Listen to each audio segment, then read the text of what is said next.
Good morning plus two class. बेटा fourth chapter के जो है आज एमसीक्यूज़ करते हैं, क्योंकि आपको पता है आपका जो है इसमें पीरियडिक होएगा, तो पीरियडिक में आपके पास जो पैटर्न रहेगा वो 20 मार्क्स का आपके पास एमसीक्यूज़ ही आएंगे।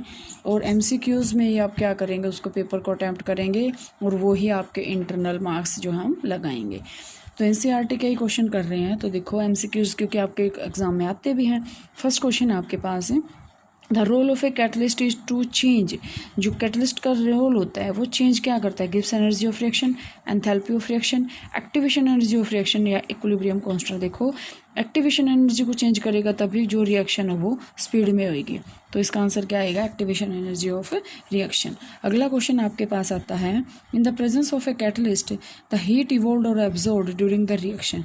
कि अगर हम कैटलिस्ट की प्रेजेंस में हीट या फिर इवोल्व हो रही है या एब्जॉर्ब हो रही है ड्यूरिंग द रिएक्शन, वो क्या होएगी, इंक्रीज़ होएगी। अब हम अमाउंट कैटलिस्ट की अगर घटा बढ़ा रहे हैं तो हीट की जो है अमाउंट घटेगी बढ़ेगी।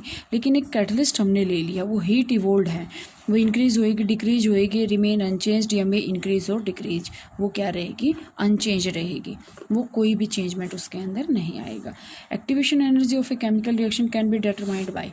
ये पूछ रहा है कि जो एक्टिवेशन एनर्जी है वो कैसे कर सकते हैं हम, determining the rate constant at standard temperature, determining the rate constant at 2 temperature। देखो बेशक से एक्टिवेशन एनर्जी का टॉपिक आपके सिलेबस में से कट चुका है, लेकिन आप जो है कॉम्पिटिटिव एग्जाम तो आप जरूर दोगे, तो उसमें आपके पास ये क्वेश्चन पूछे जा सकते हैं। तो determining the rate constant eight 2 temperature, probability या फिर यूजिंग कैटलिस्ट, ये हम नहीं कर सकते।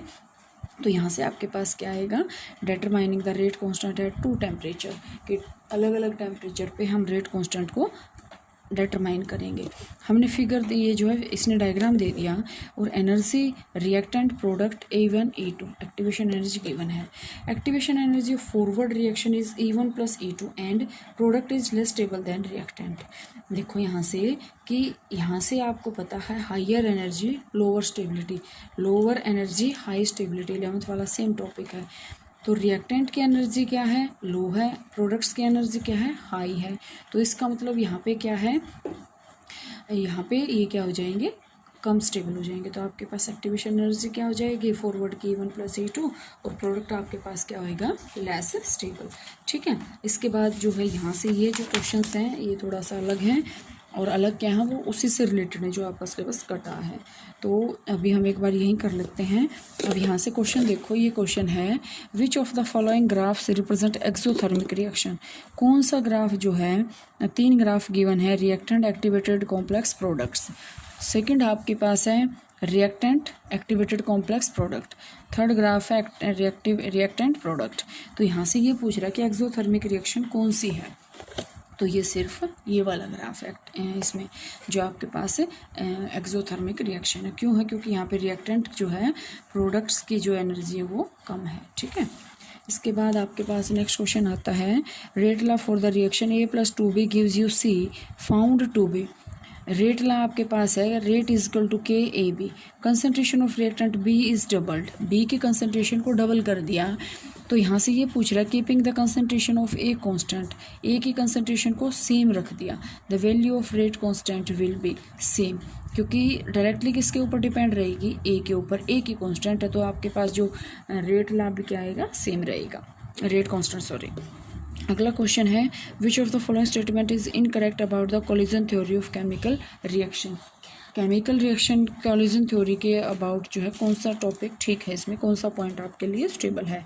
इट कंसिडर्स रिएक्टिंग मॉलिक्यूल्स और atoms to be hard spheres and ignores their structural features. Incorrect बताना आपको कोलिजन थ्योरी का। Number of active collision determine the rate of reaction, ये भी ठीक है, ये भी ठीक था। कोलिजन ऑफ एटम्स और molecules possessing sufficient threshold energy result in the product formation, नहीं।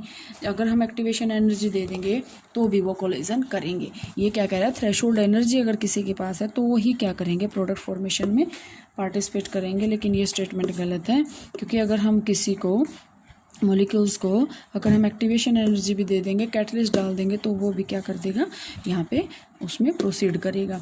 ये first order reaction is 50% completed in this time, how much time would it take for 100% completion. हम इस न्यूमेरिकल को नहीं कर सकते, 100% कम्प्लीशन के लिए हम टाइम बताएंगे infinite.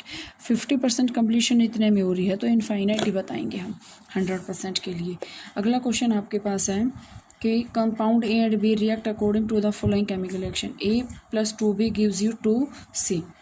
Concentration of either A or B were changed, keeping the concentration of one of the reactant constant, and rates were measured as a function of initial concentration. Following results will obtained. तो यहाँ से आपके पास क्या है, correct option बताना है rate equation for this reaction. तो यहाँ से आपके पास क्या है, A + 2B gives you 2C था। तो यहाँ से आपके पास क्या है, KA2B, A तो है ही 1, KAB2 ये ठीक हो सकता है, AB A2 B0 ये तो सारे ही गलत है। यहाँ पे ये कंसंट्रेशन क्या है, ठीक है, मतलब रेट ला ये ठीक है। Which of the following statement is not correct for the catalyst. Catalyst के लिए कौन सी स्टेटमेंट जो है वो ठीक नहीं है। It catalyses the forward backward reaction, ये भी ठीक है। It alters delta G, energy को थोड़ी करता है ये, एक्टिवेशन एनर्जी को तो करता है लेकिन गिब्स एनर्जी को नहीं करता। ठीक है, आपका आंसर आ चुका है। The value of rate constant of pseudo first order reaction, ये आपके सिलेबस में नहीं था। तो यहाँ तक का जैसे आपके पास ये क्वेश्चन, अगला क्वेश्चन अगर हम देखें, considering the reaction A be the concentration of both the reactant and product varies exponentially with time, which of the following figures correctly describes the change in concentration of reactant and products with time. कि जैसे concentration ए की ऐसे और B की ऐसे, ये आपको जो ग्राफ है ना ये बिल्कुल अच्छे से दिखा रहा है। अब यहाँ से देखो, इसकी तो ऐसे हो रही है, इसकी स्ट्रेट लाइन में हो रही है, दोनों की डिक्रीज हो रही है, ठीक है, या फिर एक की इंक्रीज हो रही है दूसरे की डिक्रीज हो रही है, या फिर एक की ऐसे हो रही है एक की ऐसे हो रही है। तो ये वाला जो ग्राफ है ये आपके पास देखो, कंसंट्रेशन चाहे चेंज हो, चाहे वो घटे चाहे बढ़े, लेकिन वो एक कांस्टेंट हो जाती है फिर।